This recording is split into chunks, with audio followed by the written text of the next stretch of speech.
నమస్తే beautiful friends, welcome back to mind set transformation series. మన లైఫ్లో కొన్ని హ్యాబిట్స్ ఉంటాయి, మనకు తెలియకుండా మన హ్యాపీనెస్ని స్లోగా తగ్గించేవి.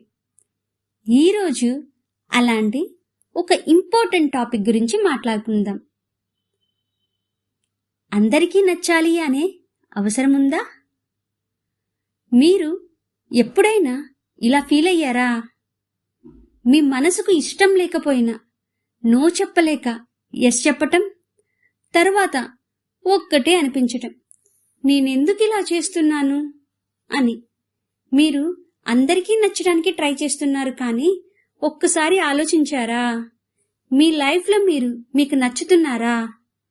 ఈరోజు మనం ఒక ఇంపార్టెంట్ ట్రూత్ గురించి మాట్లాడుకుందాం. పీపుల్ ప్లీజింగ్ మన లైఫ్ని ఎలా కంట్రోల్ చేస్తుందో ఈ వీడియో ద్వారా తెలుసుకుందాం. మీతో ఒక స్మాల్ స్టోరీ షేర్ చేసుకుంటున్నాను. ప్రేరణ అనే అమ్మాయి ఉంది. ఆమె చాలా మంచి హెల్పింగ్ నేచర్. ఎవరైనా హెల్ప్ అడిగితే ఇమీడియట్గా ఎస్. ఆఫీసులో ఎక్స్ట్రా వర్క్ ఇచ్చినా yes. Friends last minute plan చేసినా ఎస్. ఫ్యామిలీతో ఎప్పుడైనా హెల్ప్ అడిగితే ఎస్. బయట అందరూ అంటారు చాలా మంచి అమ్మాయి, చాలా హెల్ప్ఫుల్ అని. కానీ ఒకరోజు ఆమె మిర్రర్ ముందు నిల్చొని ఆలోచిస్తుంది, నేను అందరికీ నచ్చడానికి ట్రై చేస్తున్నానా, కానీ నాకు నేను నచ్చుతున్నానా అని. ఆమె లైఫ్లో బిగ్గెస్ట్ రియలైజేషన్ ఏంటి అంటే, ఆమె అందరికీ ఎస్ చెప్పటం వల్ల కాదు, తనకు తాను నో చెప్పుతుంది అని తను అర్థం చేసుకునింది.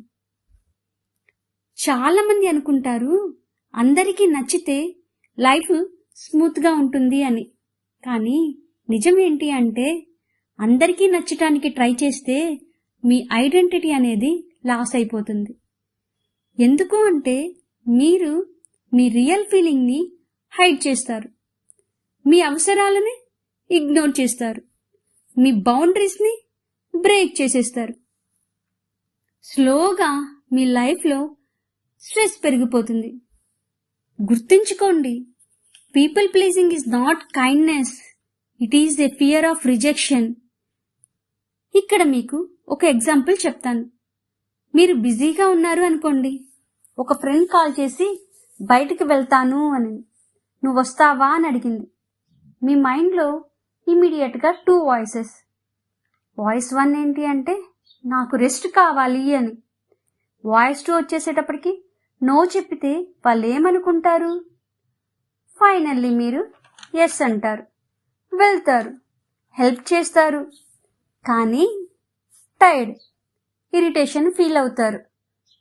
ఇక్కడ ప్రాబ్లం ఫ్రెండ్ కాదు, మీ రియల్ ఫీలింగ్ని ఇగ్నోర్ చేయటం.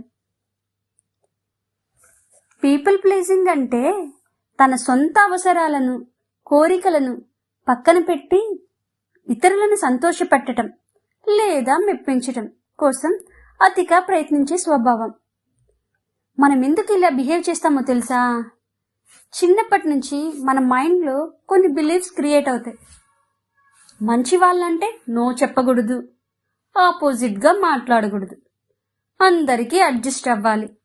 సో మన బ్రెయిన్ డిసైడ్ చేస్తుంది, నో చెప్తే నేను మంచిదానిని కాదు అని అనుకుంటారు అందరూ అని. కానీ ట్రూత్ ఏంటంటే, మీ బౌండరీస్ వల్ల మీరు బ్యాడ్ పర్సన్ కాదు, మీరు బ్యాలెన్స్డ్ పర్సన్. దీన్ని ఓవర్కమ్ చేయటానికి simple practical solutions. Number 1, pass before yes. ఇమీడియట్గా ఎస్ చెప్పకుండా దానికి బదులు నేను ఒకసారి ఆలోచించి చెప్తాను. ఇది మీకు కంట్రోల్ ఇస్తుంది. Number 2, small no practices. Big సిచ్యువేషన్స్లో కష్టం అనిపిస్తే స్మాల్గా స్టార్ట్ చేయండి. ఇప్పుడు పాసిబుల్ కాదు, నేను ఈరోజు ఫ్రీగా లేను అని. కాన్ఫిడెన్స్ స్లోగా బిల్డ్ అవుతుంది. నెంబర్ 3, గిల్ట్ని రీఫ్రేమ్ చేయండి.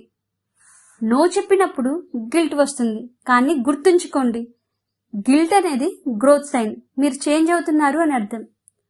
Fourth, self respect line. Daily ఒక లైన్ రిపీట్ చేయండి. నేను అందరికీ నచ్చాలి అనే అవసరం లేదు, నాకు నేను హానెస్ట్గా ఉండటం చాలు. మీరు మంచివాళ్ళు, మీ హార్ట్ చాలా సాఫ్ట్. కానీ మీ కైండ్నెస్ వల్ల మీ శాంతి పోకూడదు కదా. మీ మంచితనం వల్ల మీ హెల్త్ డ్యామేజ్ అవ్వకూడదు కదా.